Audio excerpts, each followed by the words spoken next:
മൂന്നാം ക്ലാസ്സിലെ മലയാളത്തിലെ ആദ്യ യൂണിറ്റായ കനകച്ചിലങ്ക എന്ന യൂണിറ്റിലെ അവസാന ഭാഗമായ നിറങ്ങളുടെ നൃത്തം എന്ന ഭാഗമാണ് ഇന്ന് നമുക്ക് എടുക്കാൻ പോകുന്നത്. നിറങ്ങളുടെ നൃത്തം. കാനനോത്സവത്തെപ്പറ്റിയാണല്ലോ നാം ഇതുവരെ പറഞ്ഞത്. നിങ്ങളുടെ നാട്ടിലും പലതരം കലാരൂപങ്ങൾ ഉണ്ടല്ലോ. ഏതെല്ലാമാണവ? നമുക്ക് നോക്കാം. പടയണി, തെയ്യം, മുടിയേറ്റ്, തിറ, കാക്കരശ്ശി നാടകം, വേലകളി, ചവിട്ടുനാടകം, കോൽക്കളി, മാർഗംകളി, കുമ്മട്ടിക്കളി, പരിചമുട്ടുകളി, ദഫ്മുട്ട്, ഒപ്പന, ഭരതനാട്യം, കഥകളി, മോഹിനിയാട്ടം, കുച്ചിപ്പിടി, തിരുവാതിരകളി മുതലായവ. നിങ്ങൾ അവ കണ്ടിട്ടുണ്ടോ? ടീച്ചർക്കും മുതിർന്നവർക്കുമൊപ്പം അവ കാണാൻ ശ്രമിക്കൂ. കണ്ട കലാരൂപങ്ങളുടെ ചിത്രം വരക്കൂ. കുട്ടികളെ, നിങ്ങൾ വരക്കുമല്ലോ. കലാരംഗത്തുള്ളവരുമായി സംസാരിക്കൂ.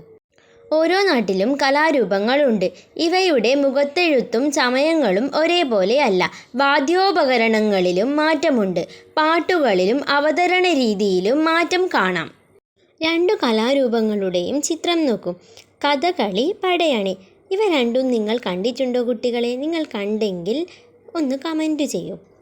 ഏതെല്ലാം വ്യത്യാസങ്ങളാണ് കണ്ടെത്താൻ കഴിഞ്ഞത്?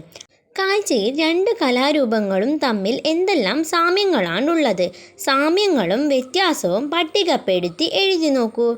നമുക്കൊന്ന് എഴുതി നോക്കാം. കഥകളി. പടയണിയിലെ വലിയ കിരീടങ്ങളെ അപേക്ഷിച്ച് നോക്കുമ്പോൾ അത്ര വലിയ കിരീടമല്ല.